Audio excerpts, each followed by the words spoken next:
దివ్యవాణి ప్రేక్షకులకు మరి ఒక మారు ఆహ్వానము. అమృతవాక్ కార్యక్రమంలో ఒక కుటుంబము దృఢంగా ఉండాలంటే, ఆరోగ్యవంతంగా ఉండాలంటే మనం చేయవలసింది ఏమిటి అనే అంశం గురించి మాట్లాడుతున్నాం. మొట్టమొదటగా ఒక కుటుంబం దేవునికి అంకితం అవ్వాలి అని చూసాం. రెండవది ఏంటంటే, మీ కుటుంబము దృఢంగా ఉండాలంటే, ఆరోగ్యవంతంగా ఉండాలంటే we must spend quality time with the members of the family. మన కుటుంబ సభ్యులతో కలిసి మన సమయాన్ని గడపాలి. Quality time. ఉదాహరణగా చెప్పాలంటే, ఒక వారంలో 7 రోజులు ఉన్నాయి. ఒక వారంలో 168 గంటలు టైం ఉంది. ఈ 168 గంటల టైంలో 56 గంటలు నిద్రలో గడుపుతాం. తర్వాత ఒక 50 గంటల సేపు మనం పనిపాట్లు చేసుకుంటాం, ఉద్యోగం చేసుకుంటాం. ఆ తర్వాత ఒక 10 గంటలు మన సొంత పనులు చేసుకుంటాం. మిగతా ఒక 50 గంటల పైన ఏం చేస్తామంటే టీవీ, సెల్ ఫోన్, ఎంటర్టైన్మెంట్ అని ఈ విధంగా మన సమయాన్ని మనం గడుపుకుంటున్నాం.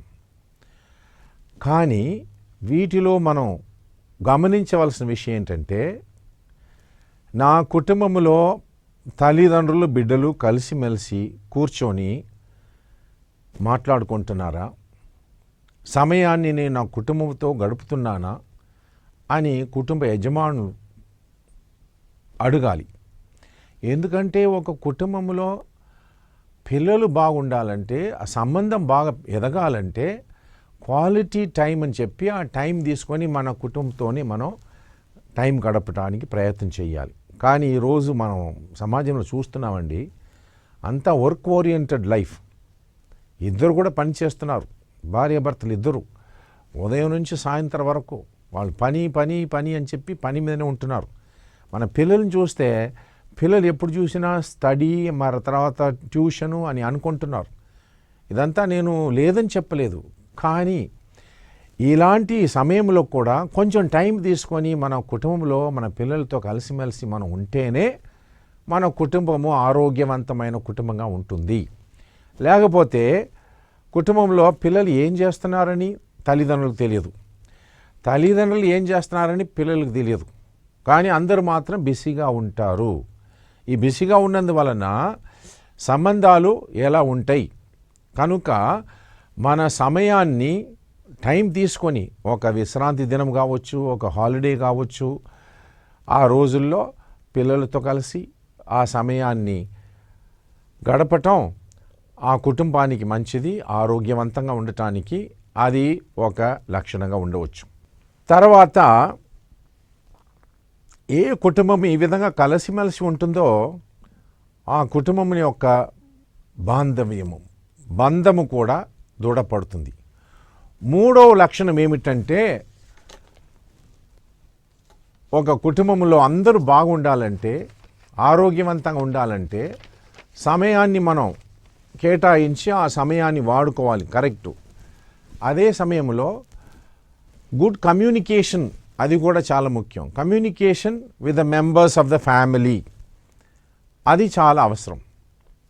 నేను ఒకసారి ఒక కార్టూన్ చూశానండి.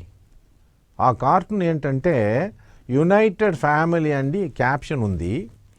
ఒక గది, ఆ గదిలో చూడండి, తండ్రి గారు చైర్ మీద కూర్చొని న్యూస్ పేపర్ చదువుతున్నాడు.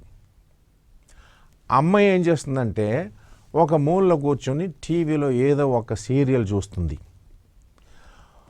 కాలేజీలో చదువుతున్నటువంటి అబ్బాయి ఏం చేస్తున్నాడంటే ఆయన కంప్యూటర్ ముందు కూర్చొని ఏదో పని చేస్తున్నాడు. తర్వాత స్కూల్లో చదువుతున్న అమ్మాయి ఏం చేస్తుందంటే సెల్ ఫోన్ తీసుకొని సెల్ ఫోన్లో ఏదో మెసేజ్ పంపిస్తుంది. ఇక చిన్నవాడు కింద కూర్చొని కంప్యూటర్ గేమ్ ఆడుతున్నాడు. చూడండి, ఒక్కసారి మీరు చూడండి ఇది ఎలా ఉందని. తండ్రి పేపర్ చదువుతున్నాడు, అమ్మ ఏమో టీవీ చూస్తుంది, అన్నయ్య ఏమో కంప్యూటర్ ముందు కూర్చున్నాడు, అక్క ఏమో సెల్ ఫోన్ పెట్టుకొని ఏదో మాట్లాడుతుంది, తర్వాత చిన్న బాలుడు ఏమో కంప్యూటర్ గేమ్ ఆడుతున్నాడు. ఇక్కడ కమ్యూనికేషన్ లేదు. వాళ్ళు ఏదో ఒక లోకంలో మునిగిపోయి ఉన్నారు.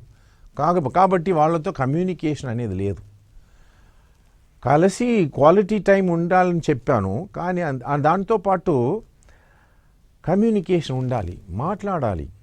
తల్లిదండ్రులు పిల్లల్ని అడగాలి, కాలేజీలో చదువుతున్నావు బాబు, కాలేజీలో ఎలా జరుగుతుంది, నీ లెసన్స్ ఎలా ఉన్నాయి, హోంవర్క్ చేస్తున్నావా అని పిల్లల్ని అడగటం. పిల్లల దగ్గర కూడా చెప్పటం, తల్లిదండ్రులు చెప్పాలి. ఇప్పుడు తండ్రి ఒక ఆఫీస్లో పనిచేస్తున్నాడంటే ఆఫీస్లో ఏం జరుగుతుంది, కష్టాలు ఏమిటి, అన్నిటినీ కూడా మనం కమ్యూనికేషన్ చేసినప్పుడు ఒకరిని ఒకరు అర్థం చేసుకుంటారు. ఆ విధంగా అర్థం చేసుకున్నప్పుడు ఒకరు సహాయం చేసుకుంటూ, నాన్నగారికి ఎక్కువ పని ఉంది కాబట్టి మన కుటుంబం కోసమే కష్టపడుతున్నాడని చెప్పి పిల్లలు అర్థం చేసుకుంటారు. అదేవిధంగా అమ్మ ఇంట్లో ఉండి అన్ని పనులు చేస్తుంది, అమ్మ ఒక సహాయం చేయాలని చెప్పి పిల్లలు అప్పుడు ముందుకు వస్తారు.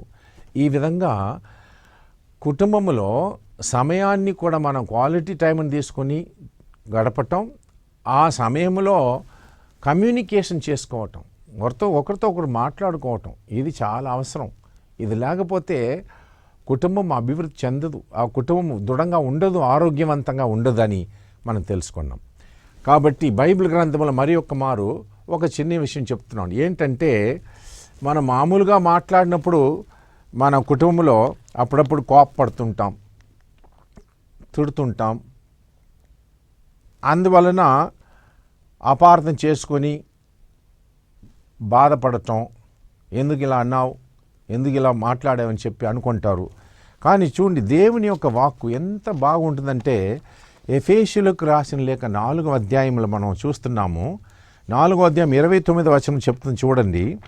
సంభాషణలలో దుర్భాషలు రానియక అది వినువారికి మేలు కలుగునట్లు చూడవలెను.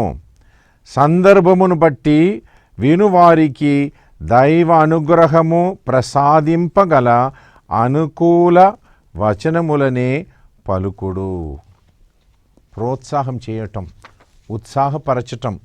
పిల్లలతో మాట్లాడినప్పుడు పిల్లల్ని కోపించుకోకుండా వారిని అర్థం చేసుకొని ఈ విధంగా క్వాలిటీ టైం, ఆ క్వాలిటీ టైంలో కమ్యూనికేషన్ చేసి, ఇదే మన కుటుంబంలో ఒక విషయాన్ని మనం ప్రయత్నం చేస్తే కుటుంబాలు బాగుపడతాయి. క్రైస్తవ కుటుంబం మనం తీసుకున్నట్లయితే, క్రైస్తవ కుటుంబంలో ప్రతిరోజు కూడా అందరూ కుటుంబంలో ఒక చోట ఉన్నటువంటి ఆ పీఠం దగ్గర కూర్చొని ప్రార్థన చేయటం. మనలో ఎన్ని కుటుంబాలు డైలీ ప్రార్థన చేస్తుంది చూడండి ఒకసారి. ఎందుకంటే the family that praise together stays together అనే ఒక మాట ఉంది. ఏ కుటుంబము ప్రార్థన చేస్తుందో ఆ కుటుంబము ఐక్యమత్యంగా ఉంటుందని మనం తెలుసుకోవాలి. కనుక టీవీలో ఎక్కువగా టైం తీసుకొని టీవీ ముందు కూర్చొని మనం గడపటం అంటే టీవీలో కొన్ని మంచి విషయాలు ఉన్నాయి, లేదని చెప్పలేదు.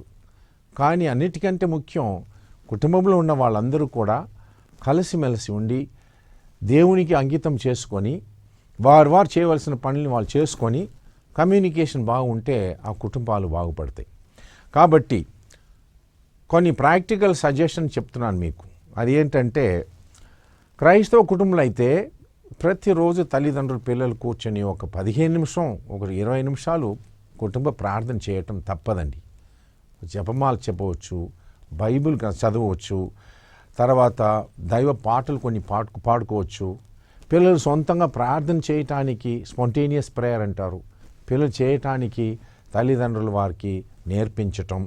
అంతేకాకుండా వారి సొంతంగా పిల్లలతో కలిసి దేవునితో మాట్లాడటం, తర్వాత ఆదివారం పూజకి తప్పకుండా కుటుంబ రీతిగా వెళ్ళటం. ఈ విధంగా ఒక కుటుంబం ఉన్నట్లయితే ఈ కుటుంబం తప్పనిసరిగా దృఢమైన ఆరోగ్యవంతమైన కుటుంబంగా తయారవుతుంది. కనుక ఈరోజు ఒక కుటుంబము దృఢమైన ఆరోగ్యవంతమైన కుటుంబంగా ఉండాలంటే 3 లక్షణాల గురించి చెప్పాను. ఆ కుటుంబం దేవునికి అంకితం అవ్వాలి. ఆ తర్వాత కుటుంబ సభ్యులు క్వాలిటీ టైం తీసుకొని గడపాలి. మూడోది ఆ కుటుంబంలో ఉన్నటువంటి వారితో మంచి కమ్యూనికేషన్ ఉంటే ఈ కుటుంబాలు బాగుపడతాయి. ఇంతవరకు ఈ అమృతవాక్ కార్యక్రమంలో కుటుంబం గురించిన కొన్ని విషయం తెలుసుకున్నాము. మిగతా విషయములను వచ్చే ఎపిసోడ్లో మనం చూస్తాం. అంతవరకు మీ అందరికీ నమస్కారం.